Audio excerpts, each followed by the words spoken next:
You are listening to When Life Gives You Lemons, the podcast that speaks to high-performing individuals who have been through adversity but come back stronger. I'm your host, Emma Levy, a physiotherapist who has helped elite athletes on their way to Olympic success. This podcast was born following my own trauma when I was diagnosed with breast cancer at the age of just 36. Sat in the chemo chair, I set myself the goal of starting a podcast to explore resilience and the power of mindset. Before I introduce today's guest, I just want to take a quick moment to thank you for listening. This is now season 7 of When Life Gives You Lemons, and I couldn't have kept it going without my listeners. If you enjoy listening, please do remember to press the follow button, which you can find on all major listening platforms. Also, a reminder that you're able to watch all of our episodes on YouTube, and you can subscribe there as well to make sure you don't miss any of our new content. And you can also follow us on Instagram at Life Lemons Podcast. Now on with today's show. Today, I'm welcoming Erika Tamayo to the show. Erika is the CEO and founder of Hermosa, quite literally the nicest tasting protein powder I've ever tasted. And I mean that honestly. Oh. Erika was born in Colombia and despite having a difficult start to life, finally found the courage to leave. She travelled to Europe as a single mum to attempt a fresh start. Her journey from Colombia to Spain and then on to the UK, and how she propelled up the ranks in the working world to finally found her own business is nothing short of inspirational. And I can't wait to chat to Erika today. So thank you very much for joining us. Thank you so much for having me. This is very exciting. There's loads I do want to ask you about, but I do think with your story, it'd be really useful to start at the beginning and hear about your life in Colombia and kind of what happened over there and what made you want to leave to come to Europe.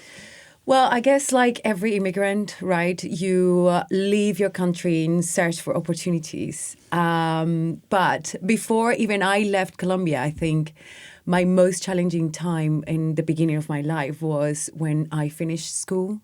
My parents were kind of like nomads per se, like they were always traveling. I studied in 11 different schools. My dad was a little bit crazy. He would be like having a problem. He's like, no, we need to wrap up. Let's go. Find something else, somewhere else. Do you know why he wanted that lifestyle? It's a funny thing, right? Because you feel like you know your parents until you get older and you realize, oh, your parents are humans. I always thought my dad was like a very resilient person. I think he is. But my dad kind of like feels like when there is a problem, he needs to change everything and then go. So that's kind of like, but he actually had a lot of trauma.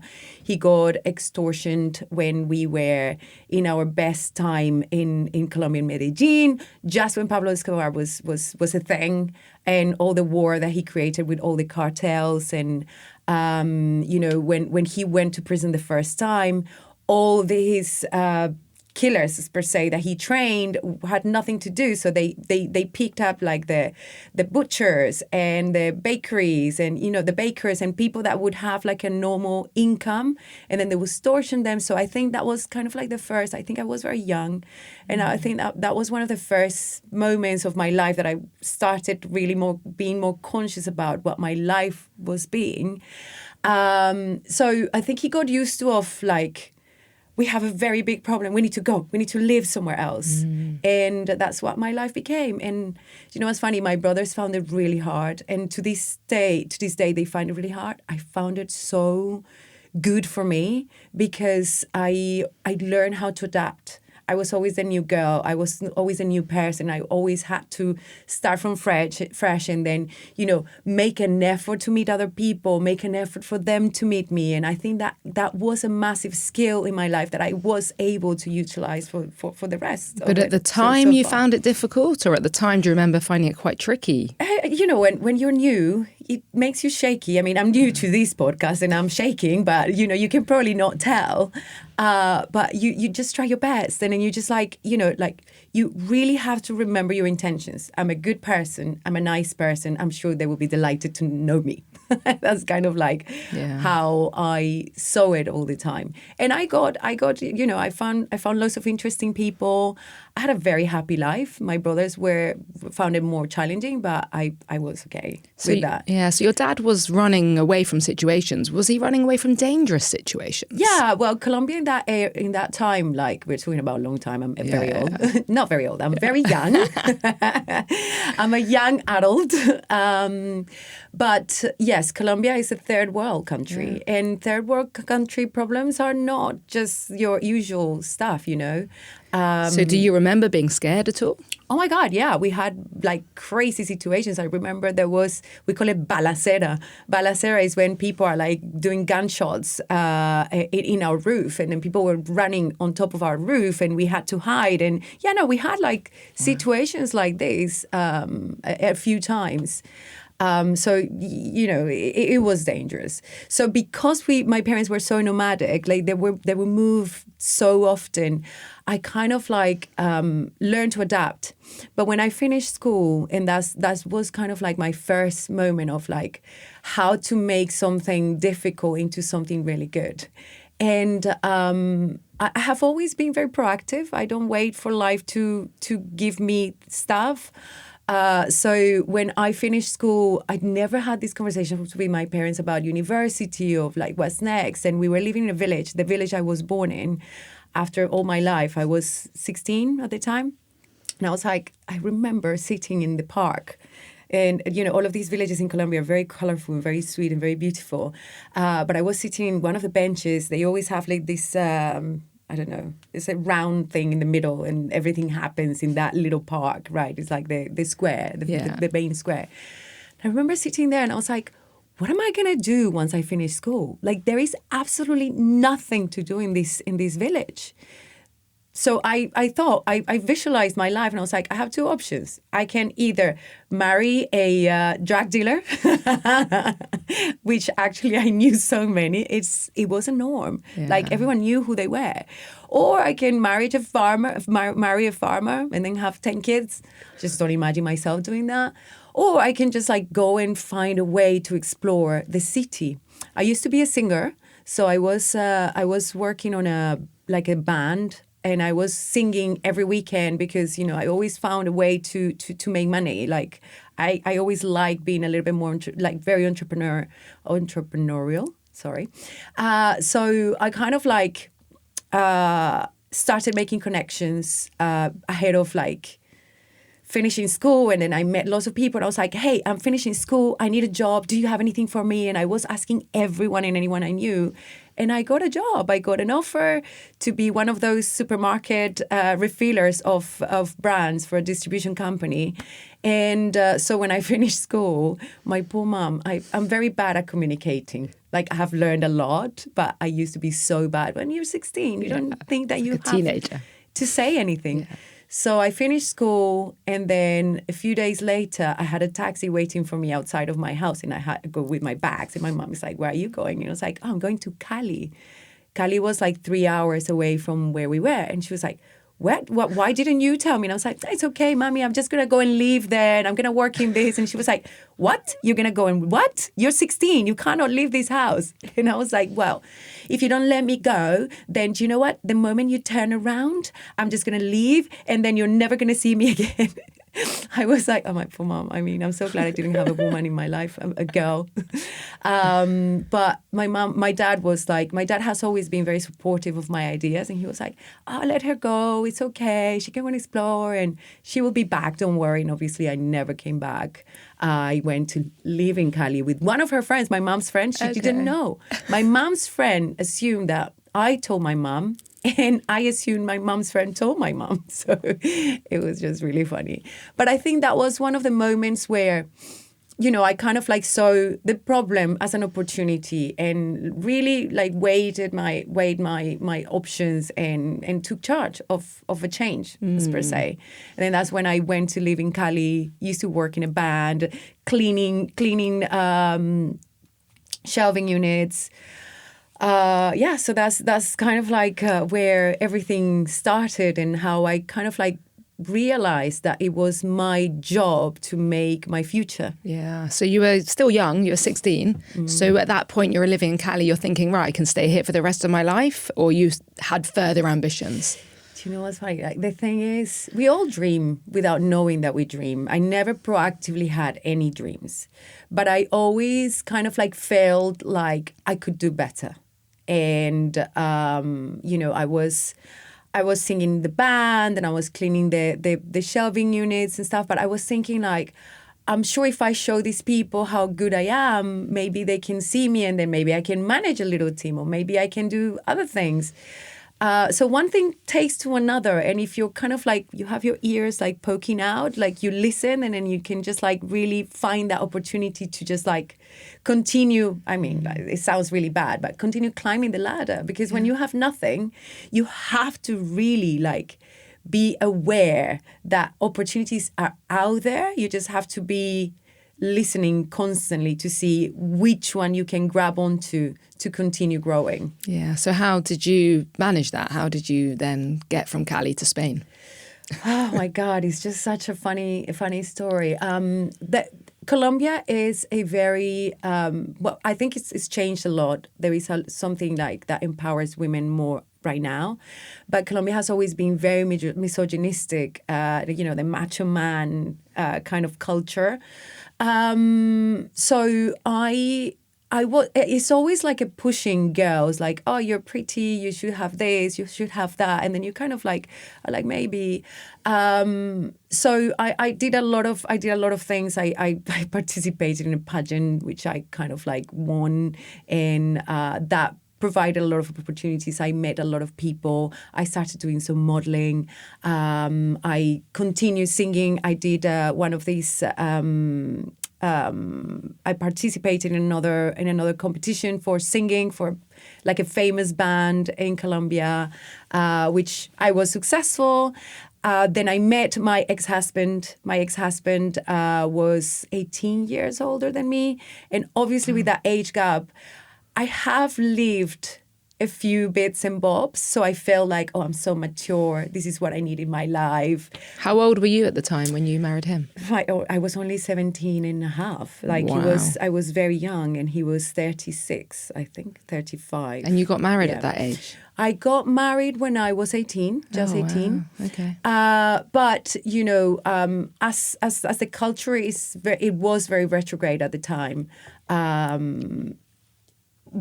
I entered in a controlling relationship. I mean, he's my son's dad, and I have a lot of respect for him. But obviously, his cultural background was very different to my mentality, and I didn't know at the time. But the thing is, like, and this is probably one of the other challenges that I have to overcome. One of my cousins was a killer for one of the biggest drug dealers in Colombia called Ivan Urdinola. And it sounds very strange to say, but when I was 9, he came to live with us in our own house. He's my mom's nephew, was my mom's nephew. He's dead now. And then for me, I played a lot with him. He was like a brother to me. I stopped seeing him for a while, but when I went to live in Cali, I saw him again. But I was a woman. I wasn't a child anymore. And I think his trajectory was completely changed. Like from the boy that was 19 and I was 8 that we were playing is a very different story than when when all the things that he started doing. So, I'm going to connect this to my husband because it has a lot to do with my decisions in life. So this guy who I adored became a very possessive person. And when I was in Cali, he was trying to go out with me. He was already married, but he was like all the time wanting to go out with me.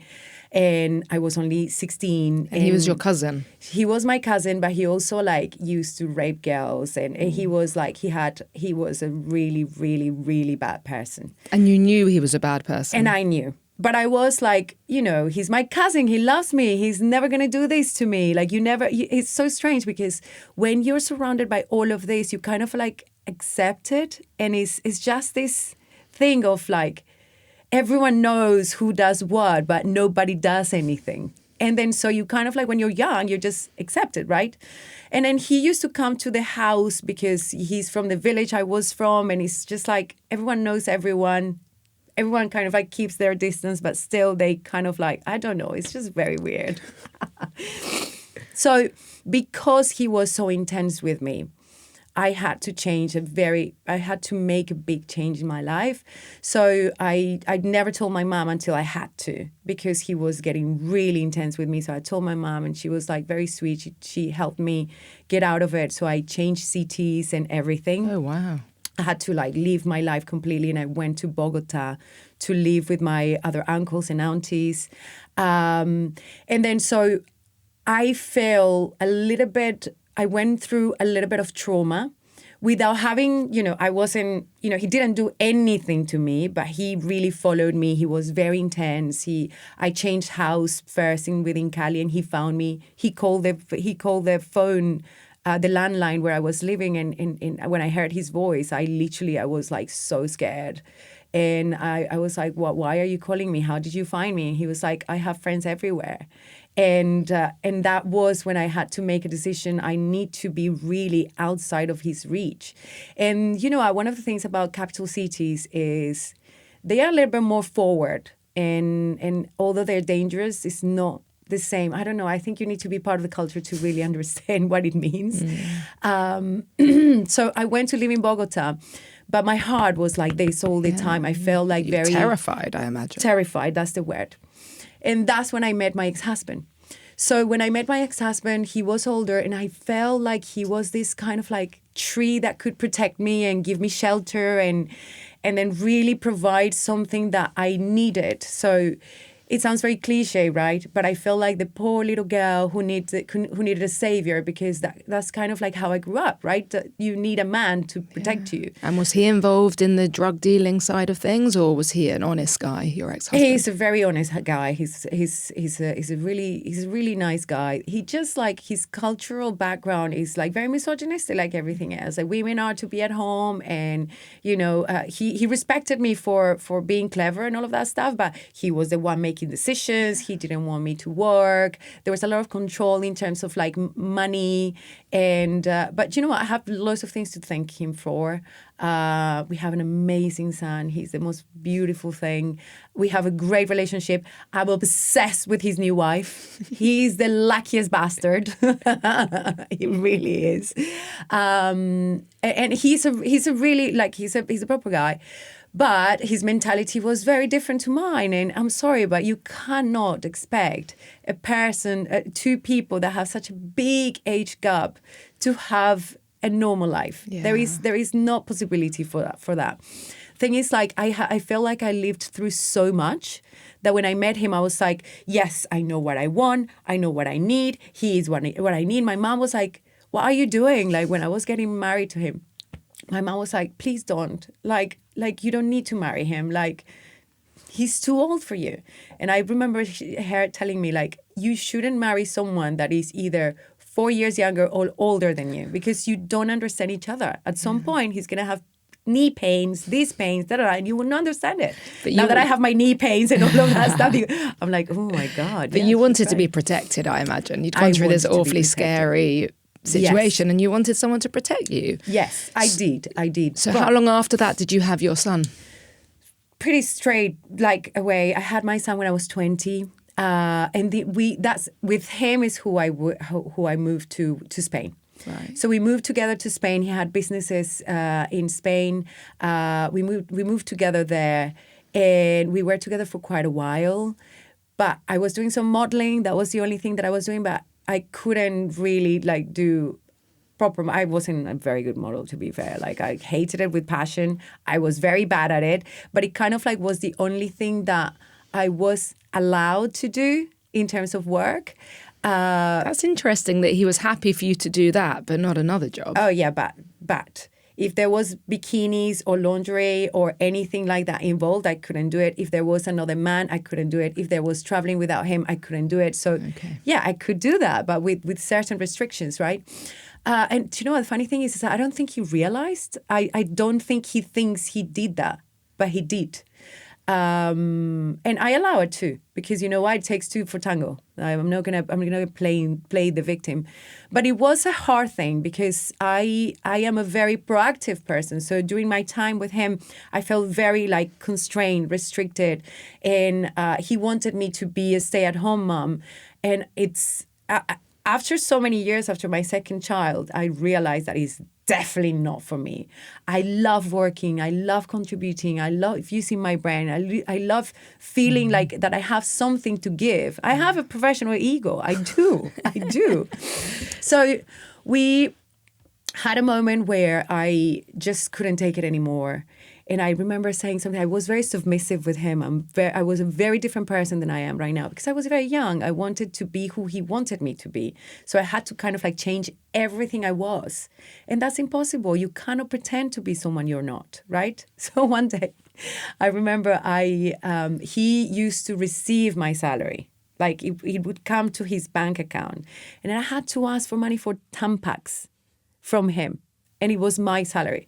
And then I spoke to him about this and he didn't like the tone. And he was like, if you say this to me again, if you talk to me like that again, I'm gonna hit you. And I was like, what? Is that all you say you love me? I was like, and I just couldn't hold it anymore. I was 24 and I remember screaming at him. Oh my God, it was just like really that moment. I think all the repression that I had for years and years and years, everything came out. I became this devil and I started screaming. I chucked him out of the house. And I think, to find the courage for me was really hard because someone older than you is threatening, like when you're trying your best and when you change yourself. Anyway, the thing is, he had businesses in Colombia. And there was a big misunderstanding with one of his partnerships with the other person that he had some businesses. And he was in a case for money laundering, his business partner. My ex-husband didn't know. But this case needed my ex-husband to declare, to go to trial for declarations and stuff. Mm-hmm. But because he didn't turn up, for some reason, I don't remember what's going on with the thing. But long story short, after we had that row and we kind of like separated, he said to me, like, I'm going to Colombia for 3 months. I'm going to see what's going on with our businesses there. I'm going to give you some space. Maybe you can rethink our relationship and miss me a little bit. And then when I'm back, maybe we can talk. And I was like, I have nothing to talk to you about. He went to Colombia. And when he got to the airport, he went to prison. Oh, wow. Yes. This episode is sponsored by Hermosa. Wine makes you drunk, coffee wakes you up, onions make you cry, tequila makes your clothes fall off. Results are a given. You choose the brand because you love it and because of how it tastes, how it makes you feel. All proteins repair and build muscle. It's time to choose one that tastes amazing. Protein should be a treat. Choose one you love. Choose Hermosa. Made with all natural ingredients, non-GMO and gut-friendly. Go to livehermosa.com for more info. And to buy, enter lemons15 at the checkout for 15% off your first order. I'll add a link with the discount code in the show notes. Because he got sent some letters that he was somehow involved in that case, but we didn't live in Colombia anymore. Someone was signing the letters, like, on his behalf. I know it sounds like a very big soap opera. Yeah. But I don't think they knew what they were doing, but they were just signing it as received. And I think you get judged in a case, and if the person that you are within the case is found guilty, if you don't present yourself, you're found guilty as well by default. Yeah. By default. So when he got to Colombia, the poor guy, he went to prison for 2 years. 2 years. 2 years. So we had a house together. Like, as a single mom, it's really hard for you to do everything on your own. So I have to leave everything behind. I have to, give the house away back because I couldn't afford it on my own. My son was with me. My parents at this time, thank God, lived in Malaga. So I have to go and take my son to Malaga. I had no money because he had all my bank account details, everything. So I had to live in my car for like 3 months until I could put my feet on the ground, bring my son back with me. I used to work as a showroom model at Burberry in Spain. And I think all the people was very sweet to me. Like, they helped me like change my bank details and kind of like have a little bit more control of my life. I started making friends because I was not allowed to have friends before. Other women are just going to tell you bad things about our marriage. They are not going to want you to be happy. All of those kind of like things that come with a controlling relationship. But I remember living in this car with my friend, and we were both models in this place, and she hated the other girl that she lived with. We were like, I was 24 at this time. My friend was 19, and they were both living in my car, and it was so funny. So we would go to her ex house, to the house that she was paying rent, and we would go and have shower there, and then get properly dressed and do makeup in the office where I was living, because this other girl was really fuming that I was having showers there but not paying for the water. It was just really surreal, but it was. You know what's funny? I found it a really fun part of my life. I was free. I feel like I was free from my own prison. I had finally a little bit more control of my life. And I think, you know what, by understanding that every bad bit of your life is an opportunity and it opens doors for something new, if you listen to it, you have the better attitude. Instead of me feeling sorry for myself, I'm living in this car, it's I have freedom now. I can have friends. Yeah. I can do this. And obviously I was very worried about my son's dad being in prison, but I couldn't do anything. Yeah. And at this point, you knew you wanted out of that marriage, or you were waiting for him to come home? Honestly, if it wasn't because he went to prison, I think I would still be there. Really? Because I was so under control. Yeah. And I was a good girl. I was not what I am right now. I'm not saying I'm a bad girl, but I know who I am. I know what I like. Whilst before I was a pleaser, I wanted to be everything he wanted me to be, because that's what I thought being a good person was, right? I said to him, I'm going to marry you. I said to him, I'm this person. I kind of adapted to what he wanted because I wanted to be with him. But over the years is when I realized that that's not what life is about. You need to really be true to yourself.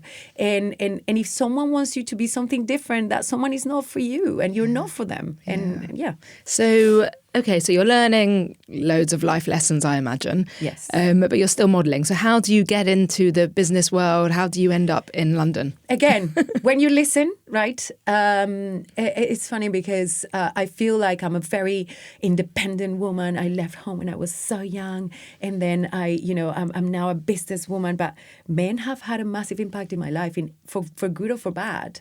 And I have always been a workaholic.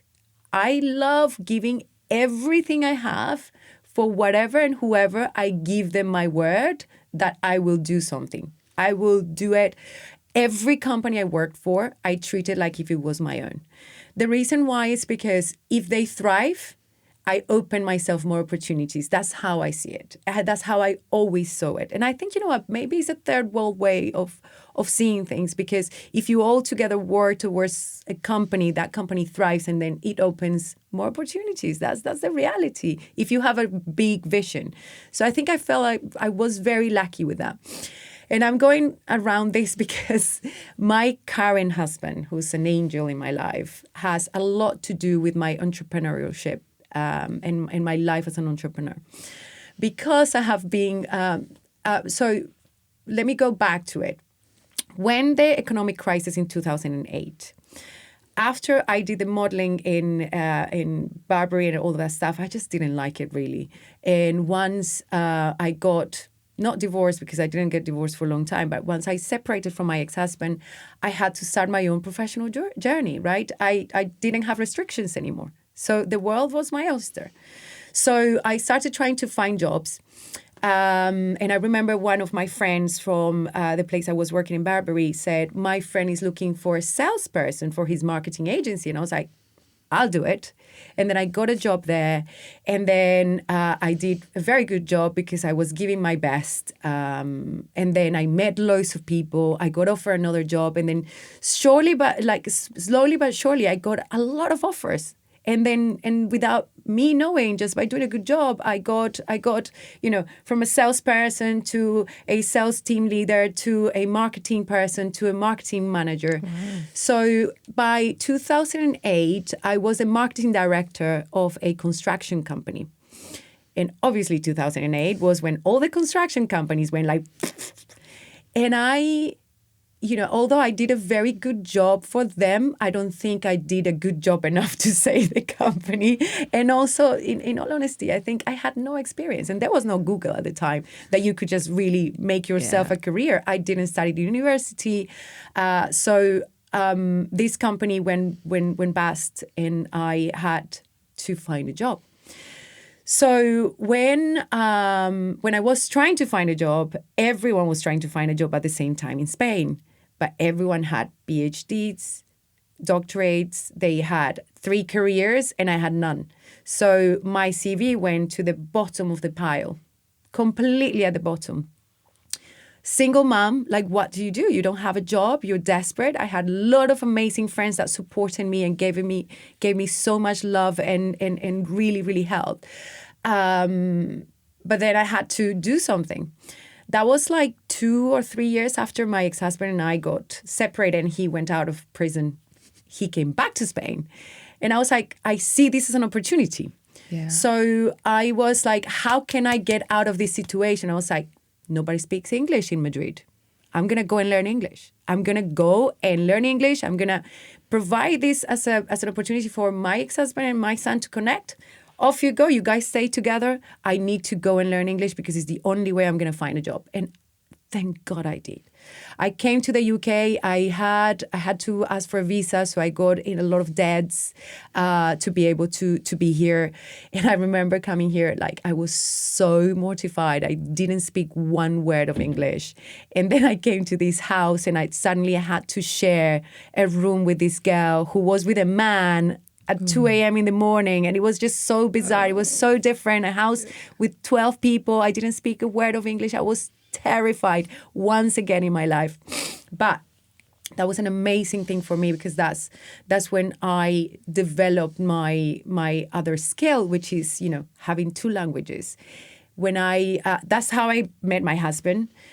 But I didn't stay here at the time. I just came here to learn English for 7 months. That was it. I was going back to find a better life because of that skill. So I remember, like, I used to work as a waitress, and all the other friends that I was making there, they were talking to me in Spanish, and I was like, don't talk to me in Spanish. Like, I left my son behind. I'm not here to make friends. I'm so sorry. I don't mean to be rude.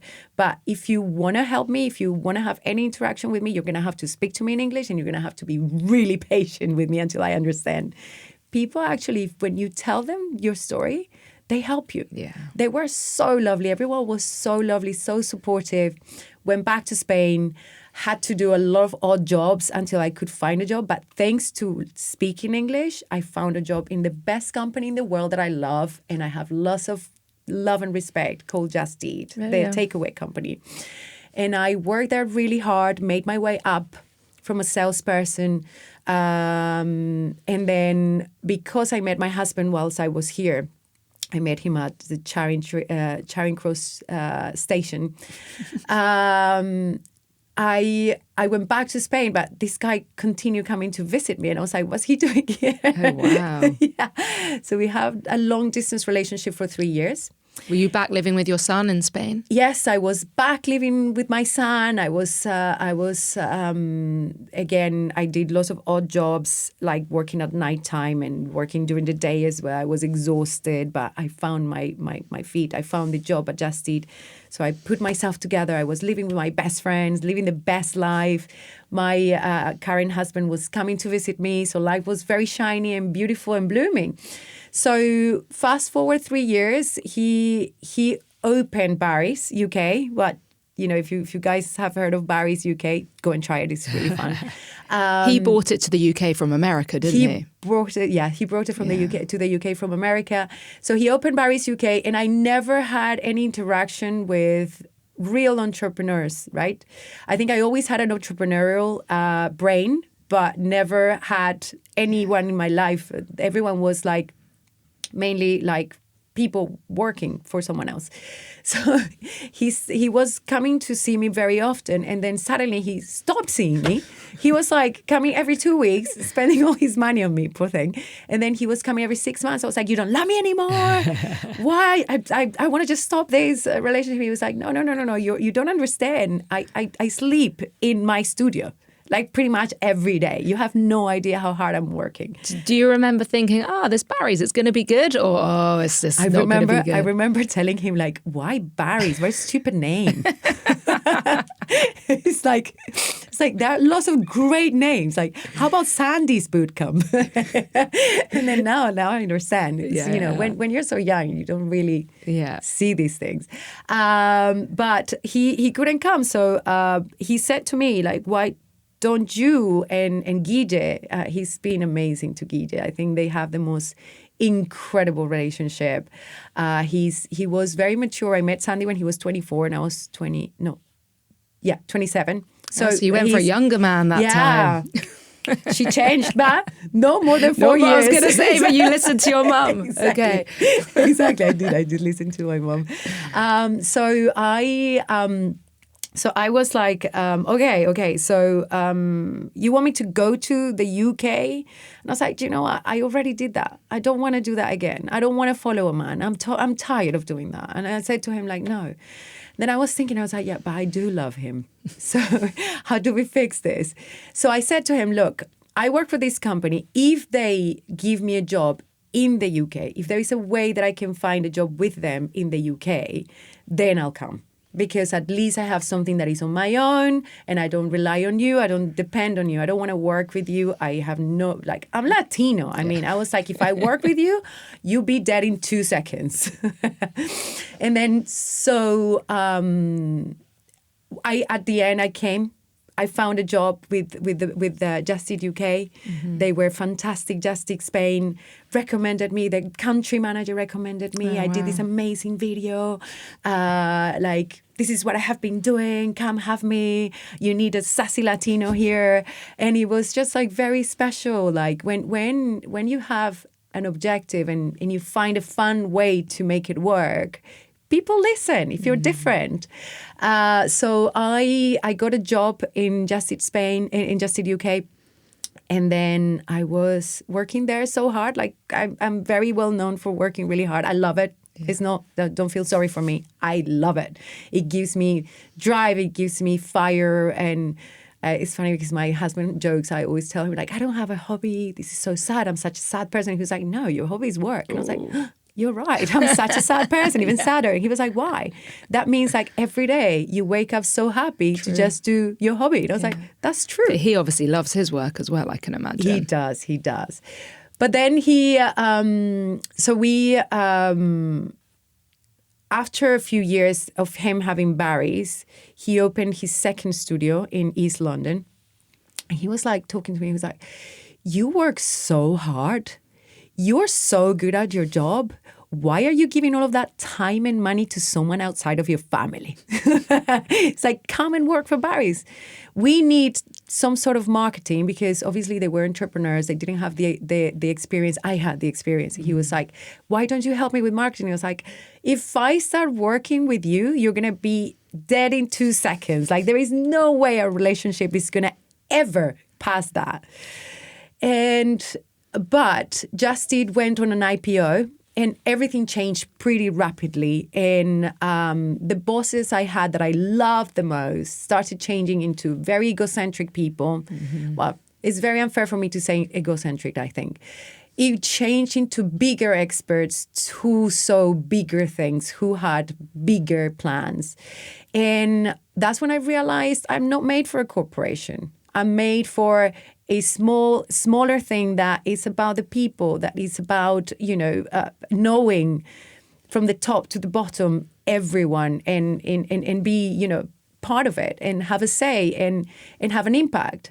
Corporations, you can work really, really hard, but you don't really see the fruits of your hard work directly, if that makes sense. Yes. And I was like, okay, at some point I was like, okay, this makes sense. Why not? Okay, I'll help you set your marketing team, and then off I go, find a job, but I never left. Do you think you were pivotal in the growth of Barry's? Absolutely. Yeah. It's all about me. I made Barry's. Yeah, but do you? How important do you think you were? It's funny because my brother-in-law, Sandy opened Barry's with his brother. And it was because his brother's wife took them to Barry's, and she was the one bringing the idea to the family. And she trains all the trainers. She's the most amazing thing. We get along so well. We're so lucky because I know so many people that they don't like their sisters-in-law or their brothers-in-law. I mean, I am so lucky to have this family by my side. He always tells me, you took Barry's from A to B. And I think that has been my biggest motivation to feel like, someone you love so much to say that and someone you give your everything to say that, it makes you feel grand, right? I don't think the success of Barry's was solely about me, obviously not. But I do think that my love, passion, and contribution has made a big difference and impact. I also helped hiring one of the most amazing women and men to work at Barry's. So I feel like, yes, I have had a big impact in what Barry's it is right now. Yeah. And I feel proud of them. Yeah, I mean, for people listening that don't know about Barry's, I think, was probably one of the first of its kind, wasn't it? Yes. Well, we think Barry's was the first boutique fitness studio in the UK. Was it the first? Wow. I think so. Yeah. And, now it's huge, isn't it? How many studios are there in London? They have 9. 9, and then they're opening one in Dublin. Wow. 9 in the UK. 9 in the UK. That's amazing. Yes, it's really cool. And so you work for Barry's marketing. Yes. But then Hermosa came about, and you are the founder of this protein powder Hermosa. So what drove you to start Hermosa? So when Barry's opened in the UK in 2013, there was no protein that was good enough for the level of service that Barry's wanted to provide or owns to provide to everyone, right?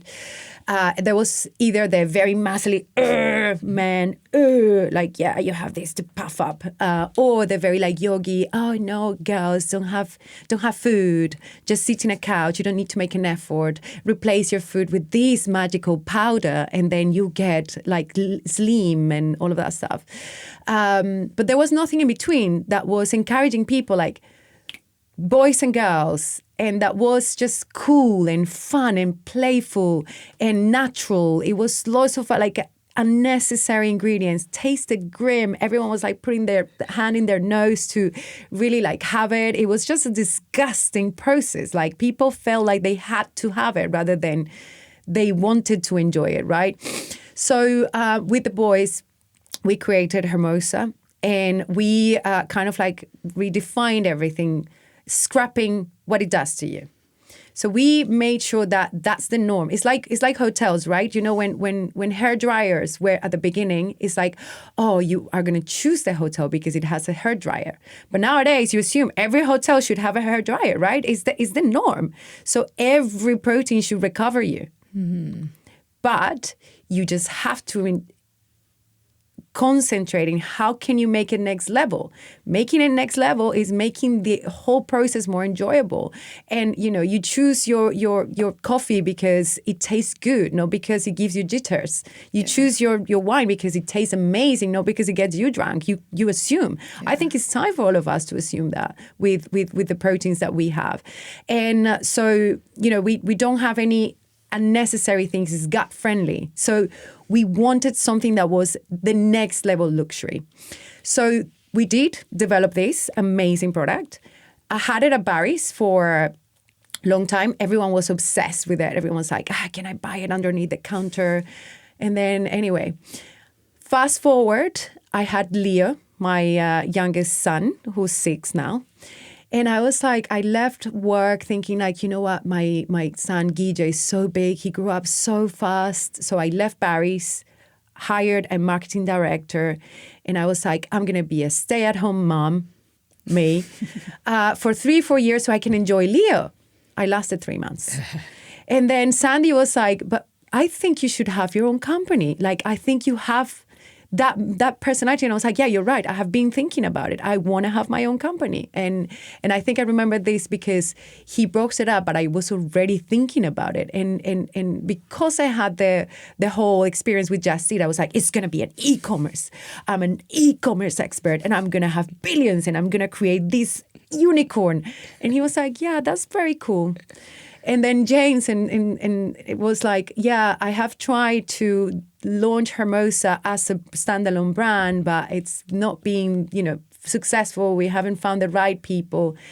And then so Sandy was like, I think you should do this with James. And I was like, James no. is your brother-in-law. James is my brother-in-law, Yeah. sorry, yes.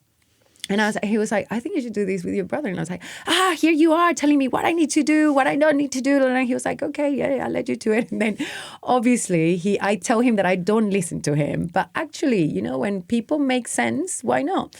So I was like, you know what, I'll tell you what, I'm going to help James to get it started. Again, with the marketing for Barry's. I'm going to help him get it started. I learn how to be an entrepreneur, and then I can have my own thing. But I put so much love, time, effort, and I have been in the very beginning of the whole company, and it's mine. It's my own. So I co-founded with him. I'm obsessed. I have Hermosa every day. I do my workout. I have Hermosa for my, you know, and as we were talking before we were recording, like, getting to your protein levels on a daily basis is impossible. Yeah. So I believe so much in this, that we can bring so much and help people understand supplements in a better way and more decluttered, because there is so much stuff out there. I mean, it's a very saturated market, though. Very. And like I said to you off camera, I have tasted Hermosa, and it honestly does taste probably the best that I've ever tasted. But I work with elite athletes, and you're not on informed sport yet, are you? No. So that's what professional athletes need to choose their protein powder. Do you think you're going to go down that path? So I would love to do it. And I think we will definitely do it at some point. The thing is, like, protein is not just for athletes. Protein is for everyone. But even my parents, I have them in protein, and they don't even do any exercise. But we lose our muscle mass so rapidly that the only way to keep it is if we're having the right nutrition. And then so for me, again, we're trying to do things differently here, right? Most proteins always go for the athletes, go for the gym goers, go for like protein, yes, absolutely. And we encourage, we inspire people to move. That's kind of like that's the kind of lifestyle we like, because it helps with your mental health state. Therefore, it enhances your happiness. It helps with your body, so you feel more confident. It helps with every single thing. So when you have like the basics, you move and you have the good amount of food that you need to have, and then you complement that food with the right protein, you have a pretty good basic standard to put yourself in a more happy place.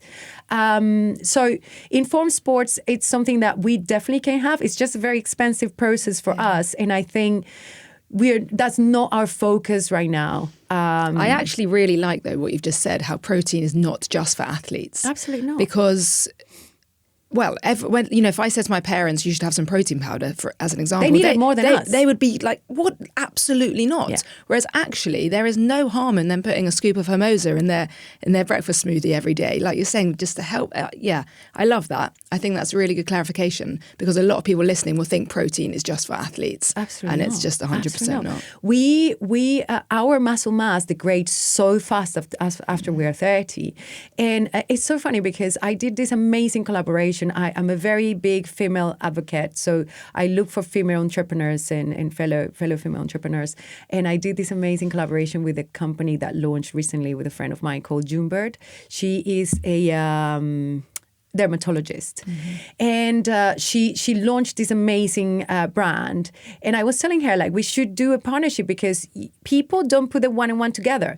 For your skin, in your facial skin or your body, the frame of it is your muscle mass, because you can put all the moisturizing, all the things that you want, but if you don't work in what's underneath and what that skin rests on, you have nothing. Yeah. So it's kind of like, and she was like, yeah, no, absolutely, I agree with you. And when we were telling people were like, oh my God, I never put the one and one together. You're so right. Yeah. If you're not having that, the surface can look very shiny, but it looks soggy because it has nothing to rest on. Yeah. And before we start recording, I was telling you as well about my episode, which I did with Dr. Stacey Sims, she's a female health specialist. And she was telling me about the importance of how much protein we need, and that it's a lot more than what people realize. Absolutely. So I think, just to direct everyone to listen to that episode about the importance of protein. But Erika, we're running out of time here. And so I do want to ask my final question. Okay. So having heard your story and having heard, that incredible journey, I want to ask you, if you could go back in time now to when things were at their toughest, when you were in Colombia maybe, or Spain, what do you wish you could have told yourself? I think we go through things for reasons. I feel proud. Actually, when I look back, I feel really proud. You pivoted. Yeah, you made mistakes, but they make you who you are right now. So even if I went back, I would just not tell myself anything because I had to go through that journey to be where I am right now. So probably nothing. I'll be like, let her be. Love that.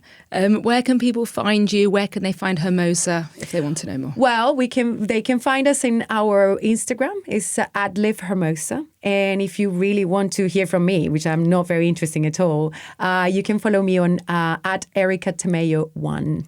Okay. Erika with a K. With a K. Yes. Great. And I'm going to put a discount code for Hermosa in the show notes as well. Thank you, Erika, for talking to us today. It's been an absolute honour to hear your story. And I do think it's truly inspirational and so many lessons that people can take from what you said. I probably didn't overcome anything specific, but I think life, in a way, for all of us, is a daily challenge. And exactly. It's just how we pivot. Yeah, but also the fact that you don't think you did overcome something, I think is quite inspirational. Because when you hear your story, it sounds like some of those aspects were pretty hard. Oh, you're so sweet. And like I said, Hermosa honestly is the best tasting protein I've ever tasted. And I am not just saying you're that. hired. No, I'm not just saying it. It really, really does taste good. That's very so sweet. thank you. Thanks for coming. Thank you so much for having me. Loved it.